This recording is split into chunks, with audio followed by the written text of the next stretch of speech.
here we are on the grid in Rome, this 3.3 kilometer street circuit, incredibly hot temperatures today, but an amazing qualifying performance from the team and both drivers. Mitch on pole position, Sam in P2, only our second ever lockout of the front row. It's going to be an incredibly challenging race, but we're looking forward to it from the front row, just trying to do our best job and maximise points.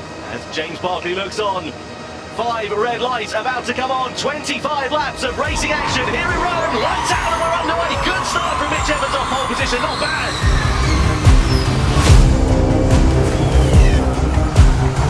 The two Jaguars leading the way, and look at the lead that now it is Sam Bird has managed to get over Mitch Evans.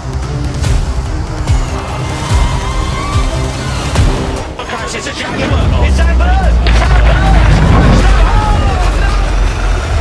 The restart in this race when we get it back underway.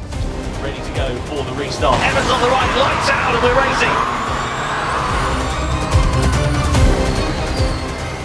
Jaguar TCS Racing telling Mitch Evans to push as hard as he can. At the moment he's responded with that with the fastest lap. Meanwhile it's just a couple of corners remaining here, and he comes through the final series of corners to make it his third win in a row in Rome. Across the line comes Mitch Evans to win for Jaguar TCS Racing.